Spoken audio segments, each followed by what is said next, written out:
সালাম ফিরানো শেষ, প্রথমে একবার আল্লাহু আকবার, তারপর তিনবার আস্তাগফিরুল্লাহ আস্তাগফিরুল্লাহ আস্তাগফিরুল্লাহ। এরপরে পড়বেন আল্লাহুম্মা আনতাস সালাম ওয়া মিনকাস সালাম তাবারাকতা ইয়া যাল জালালি ওয়াল ইকরাম পড়বেন। তারপর আল্লাহুম্মা আইন্নি আলা যিকরিক ওয়া শুকরিকা ওয়া হুসনি ইবাদাতিক। এরপরে পড়তে পারেন আয়াতুল কুরসি, যেটা একটু আগে বলেছি, তাসবিহাত সুবহানাল্লাহ আলহামদুলিল্লাহ আল্লাহু আকবার 33 33 33, পরে কালিমা শাহাদা, অথবা 10 10 10ও পড়ার দলিল আছে।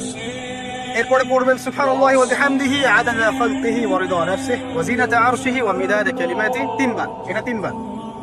তারপর তিন কুল তিনবার করে, সূরা ইখলাস তিনবার, ফালাক তিনবার, নাস তিনবার, সূরা হাশরের শেষ 3 আয়াত একবার।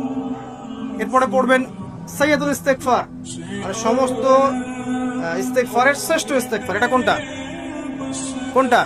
আল্লাহুম্মা আনতা রাব্বি লা ইলাহা ইল্লা আনতা খালাকতানি আনা আবদুক ওয়া আনা আলা আহদিক ওয়া ওয়া'দিক মাসতাতা'তু আউযু বিকা মিন শাররি মা সানা'তু আবুউ লাকা বিনি'মাতিকা আলাইয়া ওয়া আবুউ বিযানবি ফাগফির লি ফাইন্নাহু লা ইয়াগফিরু যুনুবা ইল্লা আনতা। এটা যে পড়বে সকালে পড়ে যদি রাতের মধ্যে মারা যায় জান্নাত ইনশাআল্লাহ, আবার সন্ধ্যায় পড়ে যদি সকালের আগে মারা যায় জান্নাত ইনশাআল্লাহ। এত বড় অস্ত্র, এত বড় একটা সুযোগ। এরপরে পড়বেন আমার পছন্দের কয়েকটা, আউযু বিকালিমাতিল্লাহি তাম্মাতি মিন শাররি মা খালাক, তিনবার। এটা যদি আপনি পড়েন, আপনি দৃশ্য অদৃশ্যের ক্ষতি থেকে বেঁচে থাকবেন ইনশাআল্লাহ। দুষ্ট জিন শয়তান আপনার কোনো ক্ষতি করতে পারবে না ইনশাআল্লাহ।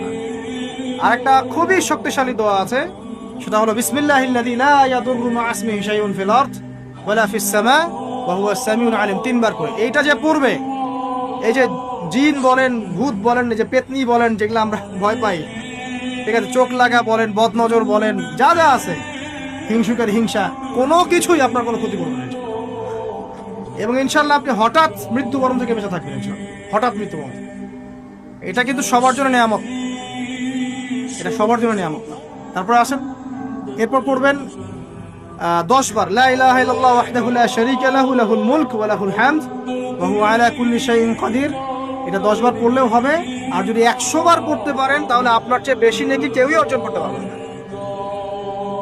যদি 100 বার এই দোয়াটা কেউ পড়ে সারাদিনে, লা ইলাহা ইল্লাল্লাহ ওয়াহদাহু লা শারীকা লাহু লাহুল মুলক ওয়া লাহুল হামদ ওয়া হুয়া আলা কুল্লি শাইইন কাদির, ওই দিন শয়তান তার কাছে আসবে না।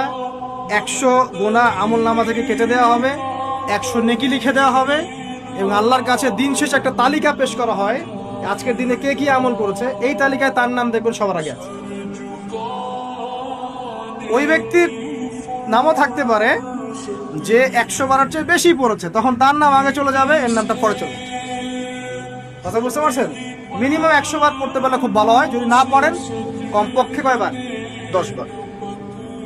আসেন, এরপরে পড়বেন 10 বার দরুদ শরীফ, আল্লাহুম্মা সাল্লি আলা মুহাম্মাদ ওয়া আলা আলি মুহাম্মাদ, যেটা আছে দরুদ ইব্রাহিম, এটা পড়তে পারেন, অথবা ছোট করে পড়তে পারেন আল্লাহুম্মা সাল্লি ওয়া সাল্লিম আলা নবিয়িনা মুহাম্মদ, এটা পড়লেও হবে, অথবা আল্লাহুম্মা সাল্লি আলা মুহাম্মাদ ওয়া সাল্লিম, এতটুকু পড়লেও ইনশাআল্লাহ হকাদায় হয়ে যাবে। 10 বার যে ব্যক্তি দরুদ পড়ে সকালে সন্ধ্যায়, নবী সাল্লাল্লাহু আলাইহি ওয়াসাল্লাম তার জন্য পরকালে সুপারিশ করবেন ইনশাআল্লাহ।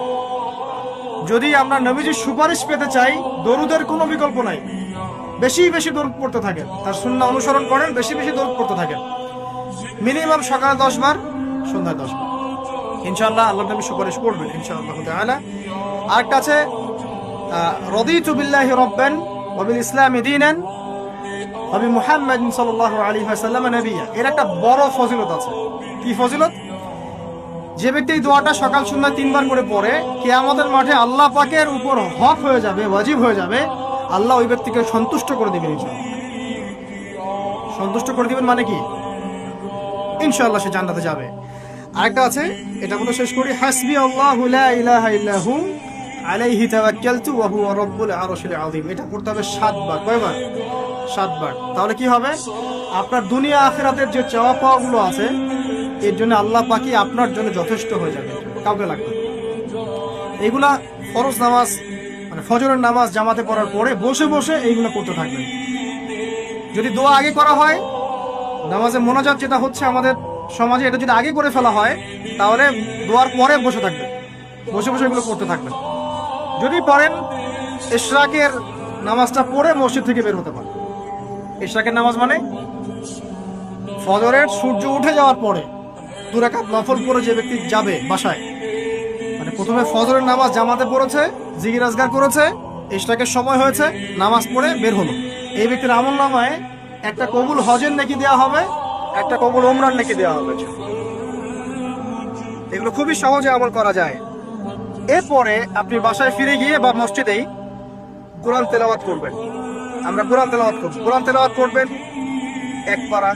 এক পারা পড়েন না, অর্ধেক পারা পড়েন না, 5 পৃষ্ঠা পারেন না, কমপক্ষে 1 পৃষ্ঠা পারবেন না, 1 পৃষ্ঠা করে হলেও প্রতিদিন কোরআন তেলাওয়াত করতে হবে। পারবেন না ইনশাআল্লাহ? প্রত্যেক হরফে 10 নেকি পাবেন। কোরআন আপনার পক্ষে সুপারিশ করবে ইনশাআল্লাহ, এবং এই কোরআন আপনাকে ছায়া দিবে, সূরা বাকারা আলে ইমরানের মতো ছায়া দিবে কিয়ামতের মাঠে। এবং এটা নবী সাল্লাল্লাহু আলাইহি ওয়াসাল্লাম যেটা বলেছেন, কোরআন হুজ্জাতুন লাকা ওয়া আলাইক, এটা তোমার পক্ষে সাক্ষী দিবে অথবা বিপক্ষে সাক্ষী দিবে।